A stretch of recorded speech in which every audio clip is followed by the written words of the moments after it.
can't get out behind the beaches and behind the creeks.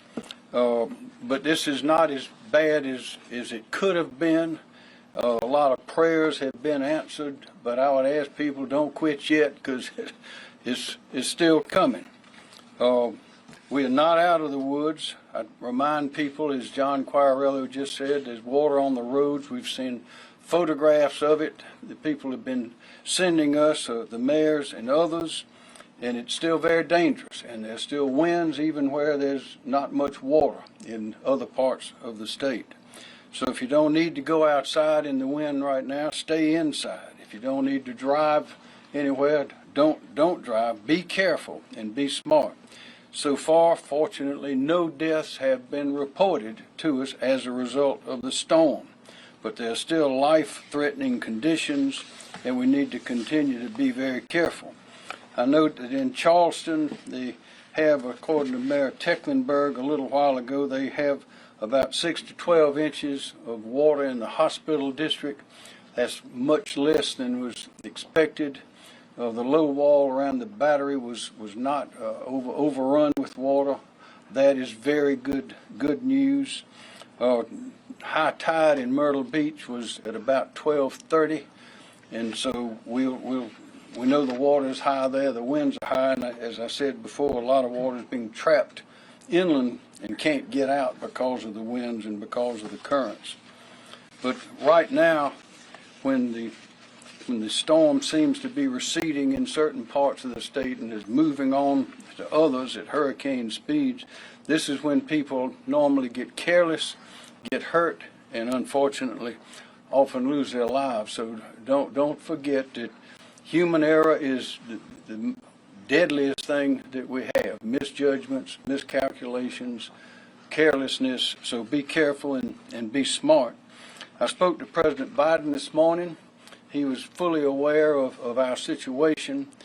He promised whatever help we needed, and you would like to know, of course, he's been here before, and he says South Carolina is a beautiful place, and of course, I agreed 100% with that. So that is our situation so far, and we have a number of people to speak and provide details, and we'll start with General Jeff Jones. Thank you, Governor. Major General Jeff Jones, the Deputy Adjutant General.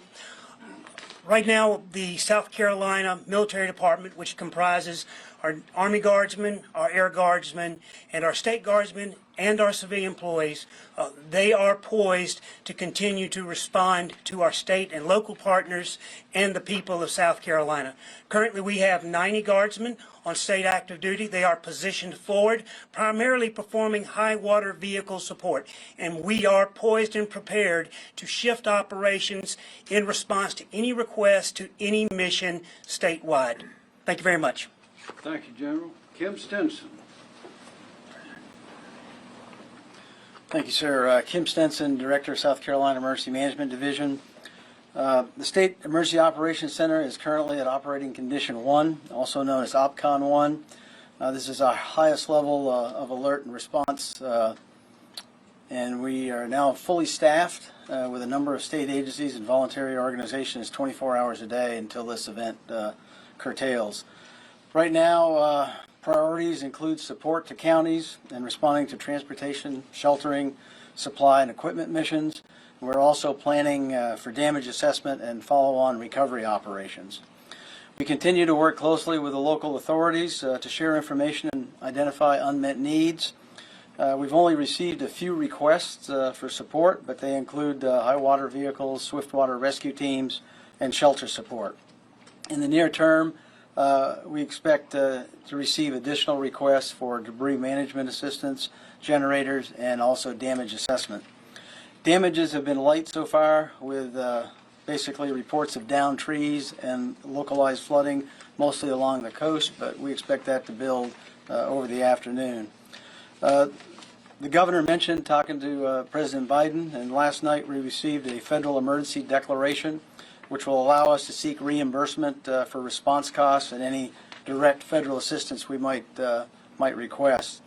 And that emergency declaration is different, it's not the same as a major disaster declaration, which we requested after the completion of any damage assessment that we would do and potentially provide funding for both infrastructure and repairs and assistance to individuals and families. So the emergency declaration is fairly limited, but it does give us some advantages, certainly at this point.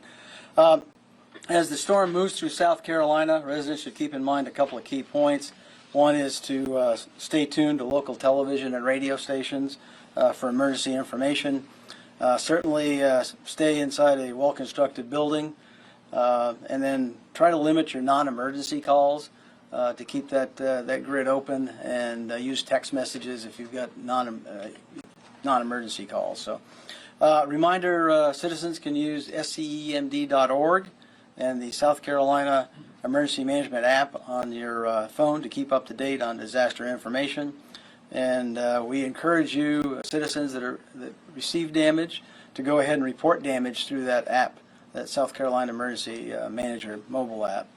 And then the damage assessment report is on the tools section of the main menu, so it's pretty easy to get to. I checked it out last night. Sir, thank you. Thank you, Director Nanette Edwards.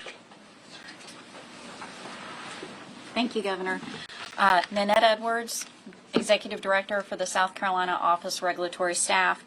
So around 10:30 this morning, statewide, we had outages of around 32,927. As around 12:25 today, we're already over 69,000. I do anticipate that those outage numbers will climb. The crews are standing at the ready, and they will go out and do restoration efforts, but only when it's safe to do so. So when those winds get to about 30 miles per hour, the crews that are out there, you will see them pause.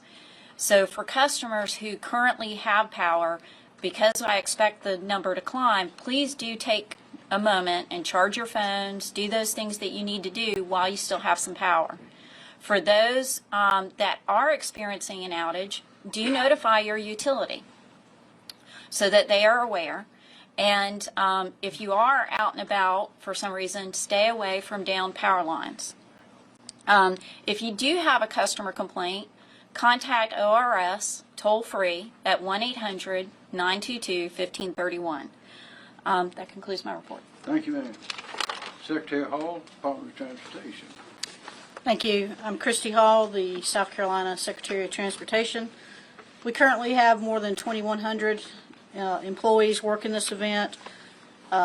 As of now, we've responded to more than 200 downed trees across the state that's been removed in order to re-clear the roadway and enable the utility providers to get back in and do the work that they need to as well. We will continue to do that as the storm passes through the state. We are also aware of water on some of the roadways across the state. There are currently no major closures that we are aware of. However, we are closely watching with the local officials some of the causeways in the areas that John Q mentioned, really north of Charleston, all the way up to Myrtle Beach area. As mentioned earlier, we urge people to avoid travel, if at all possible, today as the storm works its way through the state. And Governor, that completes my report. Thank you. Thank you, ma'am. Director Ben Duncan. Thank you, Governor. Ben Duncan, Chief Resilience Officer, South Carolina Office of Resilience. We are staying ready at this time to assist citizens who may have damage or may have some need for assistance from the hurricane. We help with short-term problems, we help with long-term problems, and we are here until we take care of those problems for you. We're here to assist the governor, we're here to help citizens, and we provide information that you may need in the short term or long term. Thank you. Thank you. Director Emily Farr. Thank you, sir. Emily Farr, Director of the Department of Labor Licensing and Regulation. Throughout this event, the agency, through its division State Fire, has been prepared should any search and rescue efforts be needed. Earlier this week, we mobilized Task Force 1 with collapse and water rescue capability at the State Fire campus here in Columbia, so that we were prepared to back up the regional search and rescue teams that are located in Charleston, Hilton Head, and Myrtle Beach. Last night, North Charleston did request 2 boat teams, so we did deploy Task Force 1, and they arrived there at about 10 p.m. last night. We backfilled those teams by requesting 2 boat teams through firefighter mobilization, and Anderson County and Oconee County answered that call, and their boat teams are now here in Columbia, ready to deploy if needed. As well, the State Fire Marshal, Chief Jonathan Jones, continues to make contact with the fire chiefs along the coast to make sure that they do not have any unmet needs. We appreciate all of the first responders who volunteer and stand ready to ensure South Carolina is prepared if any search and rescue is necessary. And just remind those viewers, if you ever do find yourself in an emergency situation needing those sort of assistance, to dial 911. Thank you, sir. Thank you, ma'am. Director Mike Leach, Department of Social Services. Thank you, Governor. Good afternoon. Michael Leach, South Carolina Department of Social Services. Currently, we have 5 shelters open across the state. All are general population shelters. 2 are in Charleston County, 1 in Jasper County, 1 in Orangeburg, and 1 in Williamsburg. As of noon today, we have a total population of 119 individuals in our shelters. Our current total capacity is 759, and so we are about 15% of that capacity. All locations are resourced. DSS staff, Red Cross volunteers, law enforcement, and other volunteer organizations are currently engaged in that mission. There are 0 medical needs shelters open at this time, and we recommend anyone who needs a shelter to bring blankets, sleeping bags, pillows, medications, any personal hygiene or personal items, or special foods if you're on restricted diet. And shelter information could be found at scemd.org or redcross.org, or contact your local county emergency manager. Thank you. Director Rob Wood, Department of Public Safety. Thank you, Governor. Good afternoon. I'm Rob Woods, Director of the South Carolina Department of Public Safety. Beginning yesterday, we deployed law enforcement officers from the state throughout South Carolina in anticipation of higher calls for service on U.S. highways, interstates, and other highways throughout the state. We have, in fact, seen an uptick in calls for service starting last night. We were over 90 calls for service from 6 p.m. until 6 a.m. this morning, and we're currently over 131 calls for service from 6 a.m. until noon today. And those calls for service were primarily for assisting motorists and for trees and other objects in the roadway. As it stands now, we have over 300 law enforcement officers from the Department of Public Safety, from SLED, Triple P, and DNR who are patrolling the highways. We'll have those folks out there with the expectation that those calls for service will continue to increase as the storm moves ashore.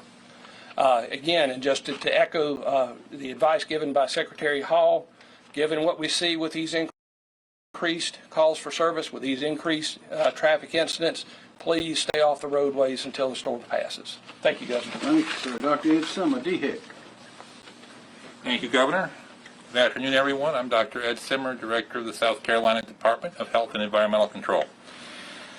We have been working very closely with our healthcare facilities, dam owners, drinking and wastewater facilities to ensure that they are ready. We are very confident that they are ready and prepared to weather this storm successfully, but we do have teams ready to deploy on a moment's notice if we do have any problems. Most important right now as the storm is passing through is to be safe. As the governor said, we've had no one die. We want to keep that going. We don't want anyone seriously injured in that storm. To do that, we need folks to make good decisions. Please stay indoors. If the winds are blowing hard, be away from windows. Stay out of the floodwaters. The floodwaters not only have a risk of drowning, they can have bacteria, they can have toxic substances. If somehow you do end up in the floodwater, as soon as you possibly can, rinse off, get fresh clothes on. That will help protect you. Please be careful with carbon monoxide. People may be using generators as the power goes out. Make sure that generator is outside, vented outside, so you don't have carbon monoxide, which is colorless, odorless. You will never know it's there, but it will kill you. So please be careful with that. Also, never add fuel to a hot generator because that can cause an explosion. Remember that all shellfish beds are currently closed to harvesting in the state because, again, of the toxic potential of the water, so please do not be harvesting shellfish right now. And finally, sometimes when we have flooding like this, we can have coffins float to the surface. I know that doesn't sound very pleasant, but if you find that, please call us, and we will help manage that. We will make sure that gets taken care of. And the number for that is 803-622-7259. I'd also note that many of our emergency medical services, as the storm is coming in along the coast, are no longer able to operate safely. So if you do call for help, you may not be able to be responded to right away. We have checked. All of our hospitals are open. All of the hospital emergency departments are open. If you do need emergency medical assistance, that's where you should go, because many of our regular medical clinics and urgent cares are currently closed, especially along the coast. If you do have questions as the storm passes about things like mold, your private well, food in your refrigerator if your power has gone off, and when is that safe? Please go to our website, scdhec.gov. We have information about each of those topics and also hotline numbers you can call for things like mold, dam safety, and those sorts of issues. Finally, let me just say, South Carolina is great because we take care of each other. If you have a neighbor, a friend who maybe isn't as able to take care of themselves, please check on them when it's safe to do so. Make sure they're okay. Provide them the assistance that they need. And, working together, we will be safe and we'll get through this successfully. Thank you, Governor. Thank you, Dr. Sewell. Chief Mark Keel, SLED. Good afternoon. I'm Mark Keel, Chief of SLED. All of our personnel has been on standby since the day before yesterday. We began assisting ESF 16 Highway Patrol with patrols of our major highways, interstate, major roadways. We started that at 3 p.m. yesterday afternoon, and we'll continue that until after the storm. At that point, if there are areas of the state that we need to transition into security missions at request of chiefs and sheriffs, we'll do that. I've personally been in contact with the chiefs and sheriffs along our coastal this morning, as well as our regional captains are maintaining contact with them. We will continue to talk to them, communicate with them, and if they have any needs after the storm has passed, we will assist them with any of those security missions. Thank you. Thank you, Chief. Are there any questions? Questions? Governor, are you recommending a certain time when people can actually leave their structures, leave their safe spaces? Well, we prefer the wind to be gone and the water to be gone, of course. But we'll be providing that information. It'll be available online, and we'll be having another press conference to provide that. But this is something where people need to use their own judgment. If it's dangerous outside, they should not go. And these winds are high. They can blow projectiles through the air. You can get struck by a projectile, and again, water on the roads can be very dangerous, particularly when there's water in the ditches. And so we want people to use common sense. Stay tuned to the channels. We don't know exactly how the water is going to flow or how deep it's going to be in various places. And there may be some flooding that we haven't seen yet as the water makes its way down to towards the coast. Yes. How would you describe working with the Biden administration while you're preparing and responding to the storm? They've been helpful and cooperative, and as we all know, when there's a hurricane, there's no politics involved there. And everybody agrees that we want to keep everyone safe and protect people, help people recover as well. For the South Carolina Department of Transportation, are there any specific areas where we're seeing the most flooding or trees down that people need to avoid, like certain locations in Columbia that people may need to avoid? Just sporadic trees down in the Midlands and the upstate as the strong gusts move through the state, as described by John Q. with the Weather Service. Of course, in the coastal areas, really from Charleston all the way up to Myrtle Beach, as the tide, currently at high tide, so as that tide is here and the storm's coming in at the same time, there will be elevated water levels across some of the roads. We're seeing that today as we speak, and of course, it'll take a little bit of time for that water to recede, but as soon as it recedes, we're prepared to go in immediately. We've pre-positioned assets to go in and clear any sand or debris or anything that may be blocking those roads immediately to restore service. Question. Director Woods said there was about 221 calls for service to your agency. Are they concentrated in any certain areas right No, what we're experiencing, obviously in the coastal area, that's where we're seeing the highest increase. We see some sporadically statewide, but mostly it's in the coastal areas where the storm's impacting us. One other question.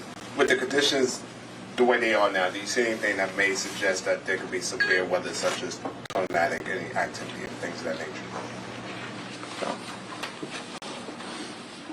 Yeah, there appears to be an increasing threat right now. That could be some isolated tornadoes. That threat is really just limited to the far northeast part of the state, so right along parts of the Grand Strand. I believe a tornado watch was just issued for the northeast part of the state for that threat. And they'll continue through the afternoon, maybe into the early evening hours, but it looks really localized just in that one part of the state. The rest of the state, the threat for tornadoes looks very, very low. More questions? Yes, sir. Director Edwards, you mentioned power outages. Are those largely in the Charleston, Tri-County area, or are you seeing those across the state? Well, we track all outages. Our system, the Palmetto system, does record statewide. So as you can imagine, the ones that are in the up part of the state, they're lower. You are correct. As I was coming in for this meeting, Dominion, I think, was already over 23,000 because they had to pause restoration efforts. The winds had gotten high enough in Charleston. I'm hoping maybe around 2 o'clock, as the winds die down, they'll be able to get their crews back out. I anticipate that the outages will be along the track that you expect, Charleston, Georgetown, that on up, Myrtle Beach. I have a question from John Q. You said, when it will hit the coast and then come through the Midlands, will it hit around 5 or 6 o'clock? Do people who are at work right now maybe need to head home early? So the track of the storm has shifted a little bit, so it's going to make landfall along the coast, and then it's going to track through the northeast part of the state. So the Midlands won't be experiencing the brunt of the storm, but we're already seeing the high wind gusts out there now, up over 40 miles an hour in many areas. So I think that threat will certainly just continue to increase here over the next couple of hours, and I think be with us through the afternoon and the commute home for many people. So I think people just need to use caution. With those kind of winds, even in the Midlands, while they're not as strong, we're still going to expect to see some trees coming down. So people just need to use caution with that. But I think overall conditions will begin to rapidly improve once we get into tonight and the wind starts to diminish. So yeah, certainly the rush hour this evening, everyone needs to be cautious, whether you're on the coast or even, in the central part of the state. We even had some gusts near tropical storm force in Greenville earlier this morning. So even parts of the upstate are seeing those winds as well. So just everyone really should just use caution. John, while you're up there, can you talk about the timing of landfall in relation to high tide versus low tide? So high tide generally occurred right around 12 o'clock along many areas along the coast, give or take an hour. So, I haven't gotten word yet it's officially made landfall, but we expect it to be really any time now. It should be making landfall based on what we're seeing on radar and satellite. So, that's starting to come in here now, and the National Hurricane Center will make the assessment on when that happens, make the official word. What was the rest of the question? I guess, is this the worst? I hate to use the worst case scenario. Yeah. So the tides were coming off of high tide, so the water's already built up essentially. That the tides come in and it's not able to flow back out as the storm approaches. So it's just going to continue to build up. So we really expect the worst of the conditions here in the next 1 to 2 hours, we think, as we're coming off of high tide and the waters continue to come in with the approach of Ian. So that surge isn't right with the eye wall, it's usually just out ahead of it. So that's coming in right now with the time of high tide. So the next several hours will probably be the key time to focus on that storm surge threat. For a little more detail on that, John Tecklenburg, Mayor of Charleston, the high tide there was around noon.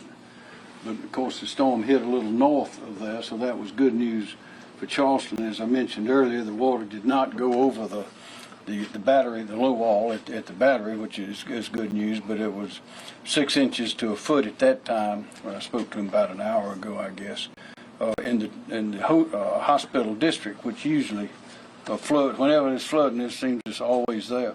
But in the Grand Strand, Mayor Brenda Bethune in Myrtle Beach, Marion Hatley in North Myrtle Beach, and also Bob Heller in Surfside, we're expecting high tide there. Of course, the farther north you go, the later the high tides are. And it's around 12:30 was when they usually, and where they would begin today. And that's why what John Q mentioned, is that water is coming in and the wind's coming in, whatever rain and water is coming down and trying to get out, can't get out, and that's what causes those flooding conditions and flooded roads. Yes, sir. Governor, you speak a lot about infrastructure. Is there anything infrastructure-wise that can be done in South Carolina to help the coastal areas in events like this, or is this just something you have to bear? Well, one of the things we do, and of course, that's one reason we have so much interest in I-26, because that typically is a road that has a lot of traffic when a storm hits. But we are working, as you know, we're ahead of schedule. Yes, sir. I'll ask Ms. Hall to address that question on our roads, and that's really the main thing we can do is get those roads, and also to have the people understand the danger that they face in providing them timely and good information, as we attempt to do by having this full team here for your questions. Yes, sir. Yes, ma'am. Yes, sir.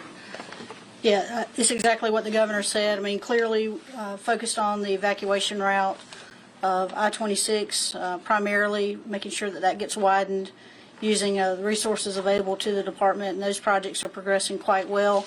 The one north of Columbia is well ahead of schedule, and the contract to begin the first part of widening on the section between Charleston and Columbia is about to be signed to move forward with that project, again ahead of schedule. All that work's been accelerated due to leadership efforts with the governor and our legislative body as well. So you've got your major routes, and then of course there's a large emphasis looking at drainage projects throughout the state, especially in areas where we have frequent flooding. So more to come on that, but of course there's plenty of work to do when it comes to drainage work across the state. More questions? Director Leach, are you expecting more shelters to open up post-storm? At this point in time, the local emergency management departments they're prepared. We have not said that they have not said that they're going to open any, but if we have to surge and get one up and ready, we can do that pretty quick. But there are, at this point in time, we don't have any word for any more at this moment. More questions? All right. Thank you very much.